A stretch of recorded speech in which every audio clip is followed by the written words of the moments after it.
കൽപ്പാത്തി രഥോത്സവത്തിലേക്കാണ്, അവിടുത്തെ കാഴ്ചകളിലേക്കാണ്. വൈകിട്ട് 6 മണിക്ക് ശേഷം മഹാരഥ സംഗമം നടക്കാൻ പോകുന്നു. രാവിലെ ചാത്തുപുരം മഹാഗണപതി ക്ഷേത്രത്തിൽ നിന്നുള്ള തേര് പ്രയാണം തുടങ്ങി ആ ദൃശ്യങ്ങൾ.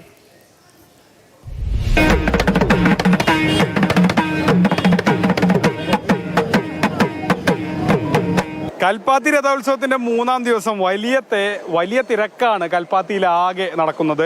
ഇന്ന് ലക്ഷ്മി നാരായണ പെരുമാൾ ക്ഷേത്രത്തിൽ നിന്നുള്ള തേര് പ്രയാണം ആരംഭിച്ചു. വൈകിട്ട് ദേവരഥ സംഗമമാണ്. എല്ലാ തേരുകളും ഒരുമിച്ച് കൂടുന്ന ഒരു സമയമാണ്. അതൊക്കെ കാണാനുള്ള ഒരു കൗതുകമല്ലേ?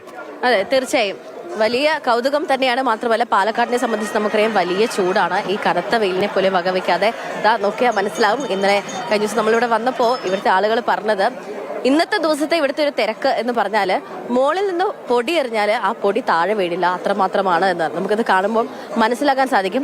മാത്രമല്ല, ഒരു ഭയങ്കര കൗതുകമാണ് ഇത്തരത്തിൽ ഈ മനോഹരമായി അലങ്കരിച്ച ഈ രഥങ്ങൾ കാണാൻ വേണ്ടിയിട്ടല്ലേ. അതായത് ഈ പണ്ടൊക്കെ ഈ രഥങ്ങളിൽ പൂക്കൾ കൊണ്ട് അലങ്കരിക്കുക അങ്ങനെ മാത്രമേ ഉള്ളൂ. പക്ഷെ ഇപ്പോൾ രാത്രിയാകുമ്പോൾ ഇതിന്റെ ഭംഗി വീണ്ടും കൂടും.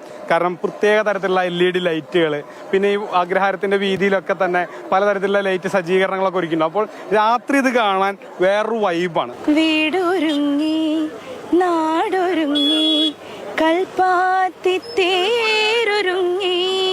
തേര് വലിക്കുന്നത് ഇപ്പോൾ യങ്സ്റ്റേഴ്സ് എല്ലാവരും നല്ല ആഘോഷം പോലെ ആയിട്ടാണ് ചെയ്യുന്നത്.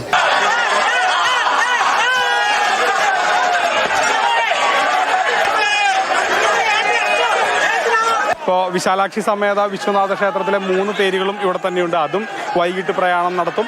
അങ്ങനെ അവസാനം തേരുമുക്കിൽ വെച്ച് ഇതെല്ലാം കൂടി ഒരുമിച്ച് കാണുന്നൊരു കാഴ്ച ഉണ്ടല്ലോ, കണ്ണിന് ഇത്രയധികം കുളിർമ നൽകുന്ന ഒരു കാഴ്ചയില്ല. പാലക്കാടിൻ്റെ ഒരു ഐഡന്റിറ്റി.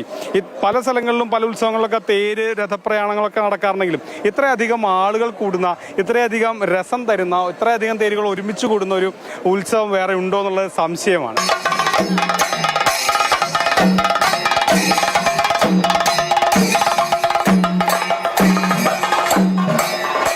മാതൃഭൂമി ന്യൂസ്, പാലക്കാട്.